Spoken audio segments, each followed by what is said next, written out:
Welcome to on record. Welcome to on record. இன்றைக்கு நம்மோடு நேர்காணலுக்காக சிறப்பு விருந்தினராக அகாடமி ஆஃப் மார்க்சிஸ்ட் ஸ்டடீஸினுடைய ஒருங்கிணைப்பாளர் மத்தூர் சத்யா இணைந்திருக்கிறார். அவரோடு பேசலாம். வணக்கம். நாடாளுமன்ற கூட்டத்தொடர் நடந்துட்டு இருக்கு. ஒரு பக்கம் தேச ஒற்றுமைன்ற பேரில் ஒன் நேஷன் ஒன் எலெக்ஷன் பில்லை டேபிள் பண்ணுவதற்கான வேலைகள் நடந்துகிட்டு இருக்கிறது. அதே நேரத்தில் ராகுல் காந்தி இன்றைக்கு நாடாளுமன்றத்துக்கு வெளியே ஒரு புதுமையான ஒரு போராட்டம், ஒரு ரோஜா மலரும் தேசிய கொடியும் கொடுத்து நாடாளுமன்றத்துக்கு உள்ளே போகிற எல்லா எம்பிக்களுக்கும் இதெல்லாம் வாங்கிட்டு போகிறாங்க. உள்துறை அமைச்சர் வர்றாரு. வரும்பொழுது தேசிய கொடியை கொடுக்கும் பொழுது தட்டி விட்டுட்டு அவர் நகன்று போய்விட்டார். இந்த தேசிய ஓர்மை அப்படின்னு பேசுவது பாஜகவுடைய லைன். அதே சமயத்தில் இன்னொரு பக்கம் கான்ஸ்டியூஷன் தான் நம்ம பேஸு, ஓர்மை என்பதற்கும் ஒற்றுமை என்பதற்கும் வித்தியாசம் இருக்குன்னு இந்த பக்கம் இவங்க கொடுக்குற தேசிய கொடியை அவங்க மறுக்கிறாங்க. இதை எப்படி புரிஞ்சுக்கிறது? இது அவங்கவுங்க லைனில் கரெக்டாக நடந்திருக்கிறாங்க அப்படின்றது புலப்படுது. என்ன அப்படின்னா, இது வந்து காங்கிரஸுக்கு பாராளுமன்றத்தில் இது போராட்ட வடிவமாக எடுப்பது புதுசு இல்லையா. காங்கிரஸ் வந்து இதுதான் எப்பயுமே பண்ணுறது. ரோஜா பூ, அதாவது அமைதி, தேசிய ஒற்றுமை அப்படிங்கிறது காங்கிரஸ் லைன். அதனால தேசிய கொடுக்குறாங்க. தேசிய கொடியை ரிஜெக்ட் பண்ணுறது பாஜகவோட லைன். ஏன்னா அவங்க வந்து உங்களுக்கு தெரியும், இந்த 2000ஆம் ஆண்டு 21ஆம் நூற்றாண்டு வரவு வரைக்கும் ஆர்எஸ்எஸ் வந்து தேசிய கொடியை ஏற்றுக்கவே கிடையாது, மூவர்ண கொடியை ஏற்றுக்கவே கிடையாது. அவங்க வந்து காவி கொடியை மட்டும்தான் அவங்க ஆதரிச்சாங்க. பிஜேபி வந்து அது வெளிப்படையாக ஆதரிக்க முடியாது அப்படின்னாலும் அவங்கள வந்து உள்ளடக்கி தான் கொண்டு போனாங்க. அதனால தான் அவங்க கான்ஸ்டியூஷனை மாற்றுறதுக்கான கமிட்டியும் வாஜ்பாய் காலத்தில் அமைக்கப்பட்டது. அதை வந்து அன்னைக்கு பிரசிடெண்டாக இருந்த நாராயணன் அவர்கள் வந்து ரிஜெக்டும் பண்ணாங்க. ஸோ அவங்களுக்கு கான்ஸ்டியூஷன் பற்றி, இந்த தேசத்தை பற்றிய பார்வை அதுவாக தான் இருக்குது. காங்கிரஸோட பார்வை இந்த தேசப்பற்று அப்படிங்கிற ஒரு தேசிய பார்வை காங்கிரஸ்க்கு எப்பவுமே இருக்குன்னு தெரியும். இப்போ இதை தாண்டி இவர்கள் அம்பேத்கரை தூக்கி கொண்டாடுறாங்க. அவங்களோட பார்வை தான் நம்ம பார்வையாக இருக்குது. அது ஓரளவுக்கு பெரியாரிய தொண்டர்கள் பார்வையாகட்டும், இல்லை எம்எல் இயக்கங்கள் பார்வையாகட்டும், எல்லாமே அதில் வந்து அடையுது. அது என்ன அப்படின்னா, கான்ஸ்டியூஷனை இயற்றிய Ambedkar, I am an Indian firstly and lastly அப்படின்னு சொன்ன அம்பேத்கரே கான்ஸ்டியூஷன் முகவுரையில் வி த பீப்புள் ஆஃப் இந்தியாவுக்கு பக்கத்தில் இந்தியன் நேஷன் அப்படின்னு போட சொன்னும்போது நான் அதை போட மாட்டேன்னு மறுத்து விட்டார். மறுத்து விட்டு அவர் இந்த கான்ஸ்டியூஷன் இயற்ற அன்னைக்கு, அந்த முன்வைக்கிற அன்னைக்கு ஆற்றும் முறையில் சொல்றாரு, we will be cherishing a great delusion if we think India is a nation. Delusion. ஆமா, நாம் ஒரு பெருங்கனவை ஊட்டி வளர்ப்போம், இந்தியா ஒரு தேசம் என்று கருதினால் இந்தியா ஒரு தேசம் அல்ல, ஆனால் தேசம் ஆகலாம் அப்படிங்கிறார். அவர் ஏன் அதை சொல்றாருன்னா, இந்தியா இப்போதைக்கு ஒரு தேசமாக இல்லை, அது சாதிக்கு ஒரு தேசமாக இருக்குது அப்படிங்கிறாரு. ஏன்னா இங்க வந்து ஒரு தலித் மக்களின் பார்வையோ, இல்லை பார்ப்பனர் அல்லாத ஒரு பார்வையோ, இல்லை பார்ப்பனர்களுக்கு இந்தியாவை பற்றிய பார்வையோ எப்படி இருக்குது அப்படிங்கிறது முற்றிலும் வேறு வேறாக இருக்குது. ஏன்னா இந்த ஒவ்வொரு மக்கள் குழுக்களையும் இந்த ஸ்டேட், இந்தியன் ஸ்டேட் நடத்துவது அப்படிங்கிறதே வேற வேறையாக இருக்கு. ஆனால் ஒரு ஸ்டேட் அப்படிங்கிற பார்வையில் சொல்ல, சமூகமே அப்படி இயங்கிட்டு இருக்குது.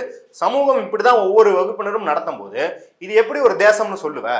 அப்ப காஸ்ட் இஸ் த கிரேட்டஸ்ட் இம்பிடிமெண்ட் அப்படின்றாரு. இந்த தேசம் காஸ்ட் இஸ் ஆன்டி நேஷனல் சொல்றாரு. இவங்க யாரை இன்னைக்கு ஆன்டி நேஷனல் சொல்றாங்க? ஆனா Ambedkar cost is anti national சொன்னாரு. அப்ப சாதியை ஒழுக்கும் வரை இந்தியா ஒரு தேசமாக உருவெடுக்காது. சாதி வெறி இருக்கும் இடத்தில் தேசிய உணர்வு வராது. அப்படி ஆனா இன்னைக்கு சாதி வெறியோடு இருக்கும் பல பேர் வந்து தேசிய உணர்வோடு இருப்பதையும் பார்க்க முடியுது இல்ல. அதுதான் அது போலி தேசிய உணர்வு. அம்பேத்கர் அதையும் சொல்றாரு. தேசிய உணர்வு அப்படின்னா இந்த நாட்டின் வளர்ச்சி, நாட்டு மக்கள் ஒற்றுமையாக இருப்பது. அவர் ஃப்ரெட்டர்னிட்டி அப்படின்னு சொல்றாரு. ஃப்ரெட்டர்னிட்டினா இப்ப காங்கிரஸ் பார்வையிலே ஃப்ரெட்டர்னிட்டி எடுத்துக்கிட்டீங்கன்னா இந்து முஸ்லீம் பாய் பாய் அப்படின்னு கட்டி பிடிச்சிக்கிட்டா போதும் அப்படின்றதுதான் அவங்களோட ஃப்ரெட்டர்னிட்டின்னு இருக்குது. ஆனா அம்பேத்கர் சொல்லும் ஃப்ரெட்டர்னிட்டி, இந்த உடன்பிறப்பு உணர்வு அப்படிங்கிறது சும்மா நீ நான் அண்ணன் தம்பிடா. இந்த நம்ம தென் தமிழ்நாட்டில் சில சாதி வெறியர்கள்லாம் சொல்லுவாங்க, நாங்க ஒண்ணுமண்ணா பழகிட்டு இருக்கிறோம், ஒண்ணுமண்ணா பழகிட்டு ஒடுக்கிட்டே ஒண்ணுமண்ணா பழகிட்டு இருக்கோம், தாய் பிள்ளையமா பழகிட்டு இருக்கோம், ஒன்ன யாரோ பெற்றிருக்கா என்ன யாரோ, அந்த மாதிரி சொல்றது வந்து ஃப்ரெட்டர்னிட்டி கிடையாது. அவர் என்ன சொல்றாருன்னா, அசோசியேட்டட் லிவிங் இருக்கணும். ஓகே, உங்களை சார்ந்து நான் வாழணும், என்னை சார்ந்து நீங்கள் வாழணும், நம்மளுக்கு கம்யூனிகேஷன் சேனல்ஸ் இருக்கணும்ன்றாரு. கம்யூனிகேஷன் சேனல்ஸ்னா இவங்க என்ன நினைச்சுக்கிறாங்கன்னா, இந்த தொடர்பு இருக்கு இல்லையா, வாட்ஸ்அப்பு, ஃபேஸ்புக்கு, இல்லை ஃபோன் காலு, போஸ்ட் கார்டு, அந்த தொடர்பை பத்தி பேசல. இப்போ எனக்கு ஒரு வளர்ச்சி அப்படின்னு வந்துச்சுன்னா அதே வளர்ச்சி உங்களுக்கும் ஃப்ளோ ஆகணும்.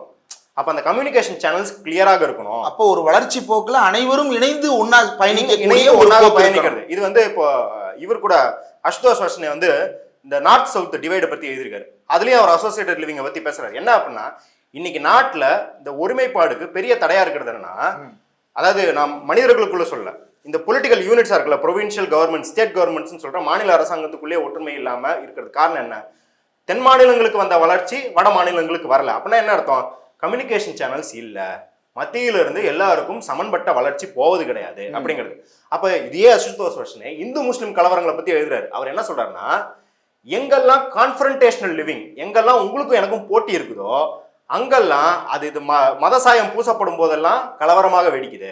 அதே இந்துக்களும் முஸ்லிம்களும் ஒவ்வொருத்தரையும் சார்ந்து இருக்கிற மாதிரி இருந்தா, என் வணிகத்துக்கு நீங்களும் சார்ந்து இருப்பீங்க, உங்க தொழிலுக்கு நானும் சார்ந்து இருப்பேன் அப்படின்னும் போது அங்க ஒரு ஒற்றுமை நிலவுது அப்படிங்கிறாரு. ஸோ அப்ப அம்பேத்கர் பேசிய தேசியம் அப்படிங்கிறது தேசத்தை உருவாக்குவது. இப்பயே தேசம் இருக்கு அப்படின்னு கருதி கொள்றது கிடையாது. நம்மளும் என்ன சொல்றோம், இது பல தேசிய இனங்களை உள்ளடக்கிய ஒரு நாடு. அப்ப இது ஒற்றுமையா இருக்கணும் அப்படின்னா இந்த தேசிய இனங்களுக்கு மத்தியில ஒரு ஒற்றுமை நிலவணும் அப்படின்னு சொல்றோம்.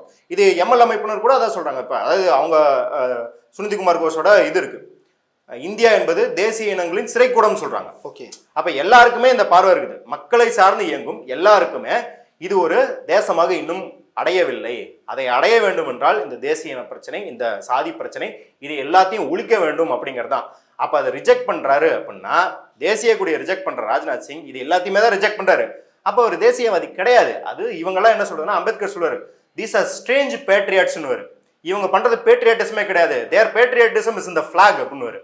அதாவது கொடியையும் அந்த வண்ணத்தையும் அந்த முழக்கத்தையும் வைத்துக் கொள்ற பேர் தேசப்பற்று கிடையாது. அந்த தேசத்தில் வாழும் மக்கள் மீது பற்றுள்ளதான் தேசப்பற்றுன்னு அம்பேத்கர் பேசுவார். அப்ப ராஜ்நாத் சிங் தேசியவாதி கிடையாது. அதுதான் நம்ம பாக்குறோம். அது அவர் வெளிப்படையாவே ஒரு ஆக்டாவே ப்ரூவ் பண்றாருங்க. ஓகே, இதுல சாதிக்கு ஒரு தேசியம் அப்படின்னு அம்பேத்கர் குறிப்பிடுறாரு. இந்த சாதிக்கு ஒரு தேசியம் அப்படின்றத இன்னைக்கு பல இடங்கள்ல பாஜக, குறிப்பா இங்கேயே எடுத்துக்கோமே, மகாராஷ்டிரால எலெக்ஷன் நடந்தது. ஆர்எஸ்எஸ் கம்யூனிட்டி பேஸ்டா வாக்கு திரட்டுவதற்கு களத்தில் வேலை செய்தது அப்படின்றது சொல்லப்படுகிறது. கிட்டத்தட்ட 300க்கும் மேற்பட்ட சிறு கூட்டங்களை சாதி சங்கங்களோடும் சாதிய இனக்குழுக்களோடும் சாதிய தலைவர்களோடும் அந்த மக்கள் திரளோடும் சாதி ரீதியாக போய் கம்யூனிகேட் பண்ணியிருக்கிறாங்க அப்படின்ற இதை பார்க்க முடிகிறது. அப்ப இது பல சாதிகளையும் ஒன்றாக திரட்டுவதற்காக இதெல்லாம் நடத்தப்படுகிறதா, அல்லது ஒவ்வொரு சாதியும் தனித்தனியாக இருக்க வேண்டும் என்பதற்காக நடத்தப்படுகிறதா? இதுக்குள்ள தலித்துகளுடைய இடம் என்ன? இல்ல இப்போ அதான் இதுல ஒரு பெரிய மேஜர் செட்பேக் என்னன்னா, இந்த டெல்லியில உட்காந்து எழுதுற பத்திரிகையாளர்கள் அவங்க சோசியல் இன்ஜினியரிங் சொல்றது என்னன்னா, சாதியை பார்த்து கேண்டிடேட் நிறுத்துறத சோசியல் இன்ஜினியரிங் நிறுத்துறாங்க. அது நீங்க பாத்தீங்கன்னா இங்க இருக்கிற அதிமுக, திமுக, காங்கிரஸ் எல்லாருமே இந்த தேர்தல் அரசியல் அப்படிதான் நிறுத்துறாங்க. சமூகமும் அதை ஏத்துக்குது, அப்படிதான் இருக்குது. ஆனா பாஜக பண்றது சோசியல் இன்ஜினியரிங் ஏன் சொல்றோம்னா, அவங்க சாதி பார்த்து கேண்டிடேட் நிறுத்துறாங்கன்றது கிடையாது. இந்த சாதிய இயக்கம் இருக்கு இல்லையா, இது எப்படி இருக்குது, ஒரு படிநிலையா இருக்குது. மேல இருக்கும் கீழே கொடுக்குவான், கீழே இருக்கும் அவனுக்கு கீழே இருக்கும் கொடுக்குவான், கீழே இருக்கும் அதுக்கும் கீழே கடைசி கடைக்கோடி வரைக்கும் ஓடிக்கிட்டே இருப்பாங்கன்றதா லூப் செயினாவே இருக்கு. ஆமா, கிரேடட் இன்இக்வாலிட்டி. ஆனா பாஜக இதை எப்படி மாற்றி அமைக்குதுன்னா, ஹரிசாண்டல் ஆக்குது. வெர்டிகலா இருக்கிறதா ஹரிசாண்டல் ஆக்குது. இப்ப யாதவர் அல்லாதவர்லாம் யாதவரை வெறுக்கிறாங்க ஓபிசில. இல்ல, ஹரிசாண்டல் ஆக்குறதுனா எல்லாரும் ஈக்குவலா வைக்கிறதா? ஈக்குவலா வைக்கிறது கிடையாது. அதாவது கீழே இருப்பவர்களை ஒடுக்குறதும் மேல இருப்பவர்களை எதிர்க்கிறதும் சாதியத்துல ஒரு தன்மை. ஆனா எனக்கு சமமா இருக்கிறவனை எதிர்க்கிறது இருக்கு இல்லையா, எல்லாரும் கூட்டு சேர்ந்து எனக்கு சமமாக இருக்கிறவனை எதிர்க்கிறதுன்னு மாத்துது பாஜக. அதாவது யூபியில யாதவர்களை குறி வச்சு யாதவர் அல்லாத ஓபிசியை யாதவர்களுக்கு எதிராக திருப்புறது. அதே போல சமார் சாதியை சேர்ந்தவர்களை டார்கெட் பண்ணி சமார் அல்லாத தலித்துகளை அவர்களுக்கு எதிராக திருப்புவது. இந்த வேலையை தான் இப்ப நீங்க சொல்றீங்களா மகாராஷ்டிரால, அதுல அவங்க வஞ்சாரி, மலி, டங்கர் அப்படின்ற 3 சாதியை ஓபிசி சாதியை வச்சுக்கிட்டு மற்ற ஓபிசி சாதிகளை ஆண்டகனைஸ் பண்றது. அதே போல இந்த தேர்தலில் கரெக்டா ஏக்நாத் ஷிண்டேவும் அஜித் பவாரையும் வச்சுட்டு மராட்டாக்களை அந்த ஓட் பேங்க்ல இருந்து பிரிச்சு கொண்டு வருது. அப்ப இந்த மாதிரியான சோசியல் இன்ஜினியரிங் பண்றாங்க. அதாவது சாதியோட இயக்கத்தை இவங்க இந்த ரொமிலா தப்பர் சொல்லுவாங்க சிண்டிகேட் ஹிந்துவிசம் சொல்லிட்டு. அதாவது அம்பேத்கர் அடிக்கடி சொல்லுவார், இந்துக்களுக்கு மத்தியில ஒற்றுமைன்றது எப்பயுமே கிடையாது, ஏன்னா சாதி வரையா பிரிஞ்சிருக்காங்க. அவங்க எப்போ ஒன்று சேருவாங்கன்னா ஆன்டி முஸ்லீம் ரயட்ஸ்ல மட்டும் தான் ஒன்று சேருவாங்கன்னு. அப்ப அதற்கான கூட்டமைப்பை கட்டுறதுக்கான ஒரு வேலைப்பாடு தான் இது வழியா. அந்த கூட்டமைப்புக்குள்ளேயும் சரிசமம் சமத்துவம்லாம் நிலவாது. அப்ப அங்க தலித்துகளோட இடம் என்ன அப்படின்னு கேட்டீங்க அப்படின்னா, இந்த கேள்வியை நம்ம பாஜகவோட சுருக்கிடக்கூடாது. நம்ம உங்களுக்கு ஞாபகம் இருக்கு, நம்ம செப்டம்பர் 14 இஸ்லாமியர்களுக்கான நிகழ்ச்சி நடத்தும் போது இதான் சொன்னோம், நம்ம பாஜகவை விமர்சிப்பதோட நிறுத்திக்கிறோம் இஸ்லாமியர்கள் பிரச்சனை அப்படின்றோம்ல. தலித்துகள் பிரச்சனையும் கூட நம்ம பாஜகவோட நிறுத்திப்பது இல்லாம வெறும் தேர்தல் அரசியலோட மட்டும் நிறுத்தி கொண்டே இருந்தோம் என்றால், இவங்க இந்த சாதி கேண்டிடேட் நிறுத்தினாங்களா அவங்க அந்த சாதி கேண்டிடேட் நிறுத்தினாங்களான்றதோடய நிறுத்திக்குவோம் இல்லையா. இங்க கட்டமைப்பு ரீதியாகவே சமூக ரீதியாகவே தலித்துகள் இந்த ஸ்டேட்டால எங்க வைக்கப்பட்டிருக்கிறார்கள் அப்படிங்கிறது நம்மளுக்கு தெரியும். அதாவது நான் ஒரு சின்ன உதாரணம் சொல்றேன். ஒரு 20 வருஷத்துக்கு முன்னாடி ஆக்ஷன் எய்டு ஒரு 20 மாநிலங்கள்ல ஆய்வு மேற்கொண்டாங்க. 20 மாநிலங்கள், வடக்கு, தெற்கு, சின்ன மாநிலங்கள், பெரிய மாநிலங்கள், பயங்கரமாக வந்து இன்னும் இண்டஸ்ட்ரியலைஸ் ஆகாத மாநிலங்கள், இண்டஸ்ட்ரியல் ஆன மாநிலங்கள், பார்டர் ஸ்டேட்ஸ் எல்லாத்தையும் சேர்த்து ஒரு சாம்பிள் மாதிரி பண்ணாங்க. அதில் அவங்க கண்டுபிடிச்சது என்ன அப்படின்னா 49.5% கிராமங்கள் இந்தியாவில் தலித்துகளுக்கு தண்ணி தருவதில்லை.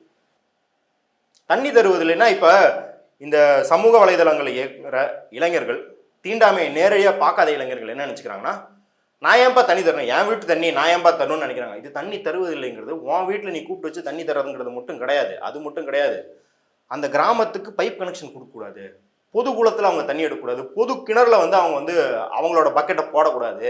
இப்படிங்கிற மாதிரியான ஒடுக்குதல் இந்தியாவில், இந்தியாங்கிறது எவ்வளோ பெரிய நிலப்பரப்பு, 140 கோடி மக்கள் இருக்கிறாங்க. அப்போ வந்து ஒரு 100 கோடி இருந்திருப்பாங்க. அதுல 49.5% கிராமங்கள் இந்த ஆய்விலே வந்திருக்கு. இன்னும் ஆய்வு எடுத்தா மேல வருமா இருக்கும். இப்ப அது வந்து இந்த நிலைமை 20 வருஷத்துக்கு முன்னாடி தானே. அப்படின்னா அதை மாறுவதற்கு என்ன செய்திருக்கிறோம்?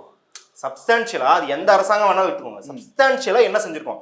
ஒண்ணும் இல்ல, 2020 நினைக்கிறேன், லாக்டவுன் அப்ப ஒரு தகவல் அறியும் சட்டம் வந்தது தமிழ்நாட்டை பொறுத்த வரையில. 640 கிராமங்கள் தீண்டாமையை கடைபிடிக்கின்றன. அதுலயும் ஒரு 75% டிஸ்ட்ரிக்ட் தான் அந்த ஆர்டிஐக்கு பதிலளிச்சுது. இன்னும் 25% டிஸ்ட்ரிக்ட் பதிலளிக்கல. அதெல்லாம் பதிலளிச்சிருந்தா இங்க தமிழ்நாட்டில் மட்டும் 1000 கிராமங்களுக்கு மேல தீண்டாமையை கடைபிடிக்கின்றன. அதாவது வெளிப்படையாகவே இது டிக்ளேர்டு. இன்னும் மறைமுகமா எவ்வளவு தீண்டாமையை கடைபிடிக்கிறாங்கன்னு தெரியாது. வெளிப்படையாவே 1000 கிராமங்கள் என்ன சொல்றாங்க, ஆமா தனித்தனி சுடுகாடு, ஆமா பொது குளத்துல நீர் எடுக்க விட மாட்டோம், பொது வீதியில நடக்க விட மாட்டோம். அப்படிங்கிறது நீங்க யோசிச்சு பாருங்க. 50% கிராமங்கள் இங்க இருக்கும் ஒரு 20% தலித்துகள் தமிழ்நாட்டில் இருக்கிறாங்க. அப்படின்னும் போது அவங்களுக்கான பேசிக் ஆக்சஸ், குடிநீருங்கிறது பேசிக் ஆக்சஸ்ங்க, அதைவே மறுதளிக்கிறாங்க. அப்படின்னும் போது அதுவும் அந்த ஆய்வில் என்னென்ன சொல்றாங்கன்னா, இதனால வந்து அவங்க தண்ணிக்கு ஆக்சஸ் இல்லாம அவங்க எந்த மாதிரியான குளங்குட்டையில தண்ணி எடுக்கிறாங்கிறத பார்த்தீங்கன்னா அதுல எவ்வளவு சானிடேஷன் ஹெல்த் ப்ராப்ளம்ஸ்லாம் இருக்குது. நீங்க அதான் சொல்ற சாதிய கொடுமை, இது ஒரு சமூகவியல் பார்வையா பார்க்காம ஒரு மருத்துவம் சுகாதாரம் அப்படின்னு பாத்தீங்கன்னாலே இது ஒரு பெரிய அவலம். இது நடக்கவே கூடாது. இதை நம்ம என்ன பண்றோம்னா, எங்கேயோ உகாண்டாலேயோ ஃபிஜிலயோ நடந்துச்சுன்னா அதுக்கு யூஎன் ஒரு ஆடு வரும், குடிக்க தண்ணி கூட இருக்காங்க, வத்தி போய் இருக்கிற மாதிரி ஒரு 4 குழந்தைகளை காட்டி அதுக்கு நம்ம கண்ணீர் வெடிச்சு நம்ம வந்து நம்ம கிட்ட இருக்கிற கிரெடிட் கார்டில் வந்து மாசம் ஒரு $10 அப்படின்ற மாதிரிலாம் டொனேட் பண்ணுவோம்ல. யோ, அது உன் ஊர்லயே நடந்துகிட்டு இருக்குது.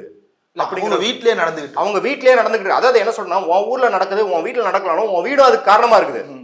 அப்படி ஒரு சமூக சூழல் வாழ்றோம். இது அடுத்தடுத்த கட்டத்துக்கு போது பாருங்க. ஈவன் அந்த மாதிரி கடைபிடிக்காத இடத்துல கூட அவங்க சொல்றாங்க, ஒரு 30% கிராமங்கள்ல மளிகை கடையில பொருள் தர மாட்டாங்க தலித்துகள். உழவர் சந்தை மாதிரி சந்தை போடுவாங்க இல்லையா, நம்ம ஊர்ல அது அரசே முன்னெடுத்து தான் இருக்கு. பல இடத்துல சந்தைகள் போடுவாங்க விவசாயிகள், அந்த சந்தைக்குள்ள விட மாட்டாங்க. இதையெல்லாம் தாண்டி அவர்கள் அந்த கிராமத்தை விட்டு வெளியே வந்து வேலைக்கு போவார்கள். ஏன்னா இன்னைக்கு நம்ம பார்த்துக்கோம், கிராமத்தில் இருக்கிற நிறைய தலித்துகள் அவர்களுக்கு இருந்த ஏதோ 1-2 நிலத்தை கூட பறி கொடுத்துட்டு இன்னைக்கு இதுக்கு வந்து நகரத்துக்கு வந்து கூலி தொழிலாளர்களாக வேலை பார்க்குறாங்க. அதுலேயும் பெரிய அவலம் என்னன்னா, இந்தியன் எக்ஸ்பிரஸ் 2018 வெளியிட்ட தரவுகள் படியே பார்த்தா இங்க 74% தலித்துகள் நிலமற்ற விவசாய கூலிகளா இருக்காங்க. விவசாயத்திலே ஒரு நீங்க என்ன சொல்றீங்கன்னா, இங்க வந்து பார்ப்பனர்கள் இருந்து நிலத்தை பிடிக்கிட்டாங்க, அது இதுன்னு இந்த சாய் தீபக்ல இருந்து எல்லாருமே கத்திக்கிட்டு இருக்காங்க. பார்ப்பனர்கள் நிலத்தை பிடிக்கிட்டாங்கன்னு எப்ப சொல்றாங்க? நில சீர்திருத்தத்துல வந்தது. நீ வந்து ஊர் சொத்தெல்லாம் கோயில் சொத்துன்னு அறிவிச்சு உன் சொத்தை அறிவிச்சுக்கிட்டு அதை பயன்படுத்திக்கிட்டு இருந்தது புடுங்கி மக்களுக்கு கொடுத்தத ஏதோ எங்க நிலமெல்லாம் வந்து பறி போயிடுச்சு, எங்களை அனாதையாக்கிட்டாங்கன்னு பேசுற அதே நேரத்துல 74%, ஏற்கனவே 75, 4 3 தலித்துகள் இங்க நிலமற்றவர்களாக இருக்கிறாங்களே, அதை பத்தி பேசுவதே கிடையாது. அப்ப எவ்வளவு அவல நிலையில இருக்குன்னு பாருங்க. ஸோ இந்த தலித் மக்கள் தான் நீங்க வந்து நகர்ப்புறத்துக்கு வேலைக்கு வராங்க. அதுலயும் தோராட் அவர்கள் வந்து பிளாக்டு பை காஸ்ட் அப்படின்னு ஒரு புத்தகம் எழுதியிருக்காரு. அதுலயும் பாத்தீங்கன்னா கூலி அப்படிங்கிறது தலித் அல்லாதவருக்கு ஒரு வேலைக்கு ஒரு 100 ரூபா அப்படின்னு கூலி கொடுத்தா, ஒரு தலித் ஆணுக்கு அதே வேலைக்கு 70 ரூபாயோ 60 ரூபாயோ தான் தராங்க. அப்ப அந்த கூலியிலே பாத்தீங்கன்னா உங்களுக்கு எவ்வளவு டிஃபரன்ஸ் இருக்குது. அப்ப அது ஒரு இதுல ஏன் ரொம்ப முக்கியம்னு சொல்றேன் அப்படின்னா, இது நீங்க அவங்கள வறுமையில வைக்கிறது மட்டும் கிடையாது. நீங்க ஏற்கனவே இல்லாதப்பட்டவங்கள்ட்ட கூட இருவேறு சாதிகளுக்கு உண்டான பொருளாதார ஏற்றத்தாழ்வையும் நீங்க உண்படுத்துறீங்க. ஸ்டேட்டஸ்கோ அதுல என்ன பண்றீங்க அப்படின்னா, அவங்க 2 பேருமே அடிச்சுக்கொண்டு, அதாவது நீ 10 இட்லி தின்றுருப்ப, ஆனா ஒருத்தருக்கு 1.5 இட்லி கொடுப்பேன், இன்னொருத்தருக்கு 1 இட்லி கொடுப்பேன்னா என்ன பண்ற? டே, 1 இட்லி திங்கிறவனே அந்த 1.5 இட்லி திங்கிறவனோட சண்டை போடும். அந்த 1.5 இட்லி திங்கிறவன் என்ன சொல்லுவ, பாடுறா உனக்கு கீழே இருக்கான் 1 இட்லி தின்ட்டு எவ்வளவு திமிரு பேசுறான் பாடுறா அப்படின்னு அவன் அடிச்சு கொடுறது. அப்ப இந்த நிலையில தான் இந்த கட்டமைப்பு பொருளாதார ரீதியாகவும் சொல்றேன், சமூக ரீதியாகவும் தலித் மக்களை இப்படிதான் வச்சிருக்குது. அப்படின்னும் போது இதுக்கு யார் பொறுப்பு?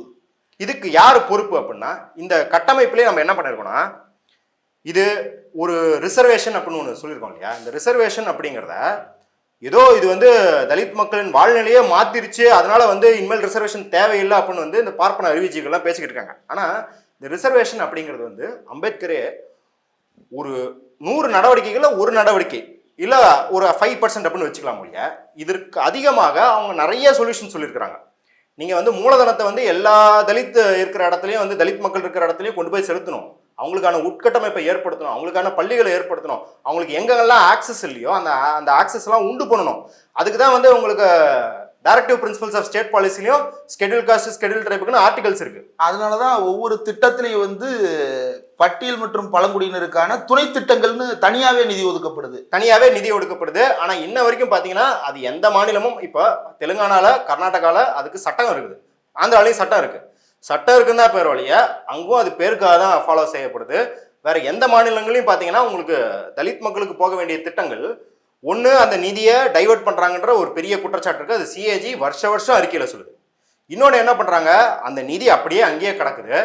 ஒன்றும் இல்லை, ஒரு சிஏஜி அறிக்கையை வந்து தமிழ்நாட்டை பற்றிய சிஏஜி அறிக்கையை வந்து போன ஆட்சியில் இருந்து, ஏன்னா இந்த ஆட்சிக்கு இன்னும் சிஏஜி அறிக்கை வரணும், அதில் என்ன சொல்லியிருந்தாங்க அப்படின்னா, ஒரு யூனிஃபார்ம் கொடுக்குறது எப்போ கொடுப்பீங்க, ஜூன் ஜூலையில் கொடுத்தா அந்த பிள்ளைகள் வந்து இதுக்கு போவாங்க, பள்ளிக்கூடத்துக்கு யூனிஃபார்ம் எடுத்துகிட்டு போவாங்க. நீங்கள் அது டெண்டரே ஜனவரியில் விட்டு மார்ச்சில் அவன் டெண்டருக்கு பதில் சொல்லி அதுக்கு பணம் சாங்ஷன் பண்ணும்போது அந்த அகாடமிக் இயரே முடிஞ்சு போச்சு. அப்ப இந்த துணை திட்டத்துக்கான ஒதுக்குற சின்ன பணத்தையும் நீங்க இப்படிதான் வந்து கேவலமா செலவு பண்ணிக்கிட்டு இருக்கீங்க அப்படிங்கிறத பாக்குறோம். இதுக்கு மேல பாத்தீங்கன்னா வெள்ளக்காரனே தேவலன்னு சொல்றாங்க இல்லையா.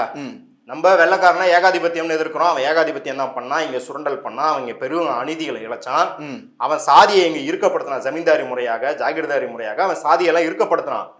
ஆனா தலித் மக்கள் பார்வையில் வெள்ளக்காரனே தேவலான்ற ஒரு பார்வை இருக்கு இல்லையா. அதற்கான காரணம் என்ன அப்படின்னு பாத்தீங்கன்னா, வெள்ளக்கார காலத்துல 11 லட்சம் ஏக்கர் வந்து பஞ்சமி நிலமாக கொடுக்கப்பட்டுச்சு மெட்ராஸ் ஸ்டேட்ல மட்டும். இன்னைக்கு பாஜக காரங்கெல்லாம் 9 லட்சம் ஏக்கர் வந்து வக்ஃப் சட்டத்துல இருக்குன்னு சொல்றாங்கல்ல. எப்படி நாடு முழுக்க சேர்த்து 9 லட்சம் ஏக்கர். ஆனா தமிழ்நாட்டுல மட்டுமே பாத்தீங்கன்னா 11 லட்சம் ஏக்கர் வந்து தலித் மக்களுக்கு பஞ்சமி நிலமாக கொடுக்கப்பட்டது மெட்ராஸ் ஸ்டேட்ல மட்டும். ஒரு மாகாணத்துல மட்டும் 11 லட்சம் ஏக்கர், ஒரு மாகாணத்துல மட்டும் 11 லட்சம் ஏக்கர் கொடுத்துருக்காங்களே. அதுக்கு இன்ன வரைக்கும் கணக்கு கிடையாது எங்க போச்சுன்னு. அந்த 11 லட்சம் ஏக்கர்ல இன்னைக்கு வரைக்கும் ஒரு 10,000-20,000 ஏக்கர் கூட பட்டியல் சாதி மக்கள் கையில கிடையாது. இதுக்கு வந்து இங்க அதிமுக ஆட்சியிலும் சரி திமுக ஆட்சியிலும் சரி பல கமிட்டிகள் அமைச்சிட்டாங்க. இன்னும் அந்த உண்மையை தேடி கண்டுபிடிச்ச பாடு யாருக்கும் கிடையாது. அப்ப அப்படி இருக்கும்போது தலித் மக்களுக்கு நீங்க கட்டமைப்பு ரீதியாகவே அவங்களுக்கு அடிப்படை தேவையான குடிநீர்ல இருந்து, கல்வியில இருந்து, வேலை வாய்ப்புல இருந்து, மார்க்கெட் ஆக்சஸ்ல இருந்து, நிலத்துல இருந்து, ஏங்க அவங்க பெருசா விவசாயம் பண்ணி அவங்க அப்படியே குளுத்து ஆடி பென்ஸ்ல எல்லாம் போகணுங்கிறது கூட கேட்கல. அவங்க இருப்பதற்கே இடமில்லாத அளவுக்கு வச்சிருக்கீங்க. ஒன்றும் இல்லை, பஞ்சாப்ல பாருங்க, பஞ்சாப்ல 30% தலித் மக்கள் இருக்காங்க. அதுதான் அதிகமாக தலித் மக்கள் இருக்கிற ஷேர் வந்து பஞ்சாப்ல தான் 30%க்கு மேல இருக்கிறாங்க.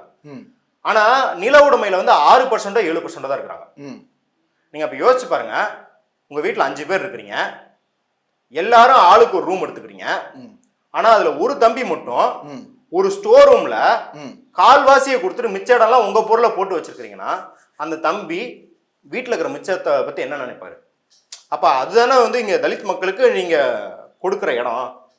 அப்படி இது என்ன சொல்றேன்னா, இந்த சுதந்திர இந்தியா ஃபுல்லாவே இந்த பேட்டர்ன் தான் ஃபாலோ பண்ணிட்டு வந்திருக்குது அப்படிங்கிறத பார்க்கணும். இதெல்லாம் நான் வந்து என்ன சொல்றது, கட்டமைப்பு ரீதியாக சொல்றேன். இன்னும் வந்து அவங்களுக்கு இழைக்கப்படும் அநீதிகள் இருக்கு இல்லையா, அதுக்குள்ள போனோம் அப்படின்னா அது வந்து எவ்வளவு கொடுமையா இருக்குன்னு நான் ஒரு சின்ன உதாரணம் சொல்றேன். மகாராஷ்டிரா கரும்பு வெட்டுவதற்காக தலித் பெண்கள் வரவழைக்கப்படுகிறார்கள். பல்வேறு மாநிலங்கள்ல இருந்து தலித் பெண்கள், மத்திய பிரதேஷ்ல இருந்து, பக்கத்து மாநிலங்கள்ல இருந்து தலித் பெண்களை அவங்க வந்து கூட்டிட்டு வராங்க கரும்பு வெட்டுறதுக்கு, கரும்பு வேலை பார்ப்பதற்கு. இந்த பெண்களுக்கு மாதவிடாய் வந்துடக்கூடாது, இந்த பெண்களுக்கு பிரசவம் ஏற்பட்டு வரக்கூடாது அப்படின்னு சொல்லிட்டு கருப்பை இருக்கு இல்லையா, அதை ஆப்ரேஷன் பண்ணி ரிமூவ் பண்ணிட்டு வேலைக்கு வைக்கிறாங்க. இந்த அவளை இப்ப நடக்குது, நான் ஏதோ 50 வருஷத்துக்கு முன்னாடி சொல்ல, இப்ப நடக்கிறது. விதர்பா ரீஜன்ல, மகாராஷ்டிரா விதர்பா ரீஜன்ல பண்ணையார்கள் இல்ல நில உடைமை சாதியினர், அவங்க இன்னைக்கு பண்ணையாரா இருக்கலாம், ஒரு நில உடைமை சாதியில் இருக்கிறவங்க வாட்டர் வைஃப்ஸ்னு கல்யாணம் பண்ணிக்கிறாங்க தலித் பெண்களை. வாட்டர் ஒய்ஃப்ஸ் அப்படின்னு 2ஆம் மனைவியாக 3ஆம் மனைவியாக தலித் பெண்களை கல்யாணம் பண்ணிக்கிறாங்க. எதுக்காக, என்ன எதுக்காகனா 2016 18 வரைக்கும் பார்த்தீங்கன்னா பயங்கரமான வறட்சி. தண்ணீர் எடுத்து கொண்டு வருவதற்கு, தன் வீட்டுக்கு தண்ணீர் எடுத்து கொண்டு வருவதற்குன்னு தலித் பெண்களை 2ஆம் தரமாகவோ 3ஆம் தரமாகவோ திருமணம் செய்து கொள்கிறார்கள். அப்படிங்கிற அவலத்தை பார்க்க முடியுது. இன்ன வரைக்கும் ஹத்ராஸ்க்கு நீதி கிடைச்சதா? சுப்ரீம் கோர்ட் வரைக்கும் அதுதான் சொல்றாங்க. சூரஜ் அங்கடே அவர் புக்கில் எழுதுறாரு, ஆனந்த் சில இடத்துல குறிப்பிட்டிருக்காரு, நிர்பயாவுக்கு அவ்வளோ பெரிய போராட்டங்கள் நடந்தது, நியாயமானது.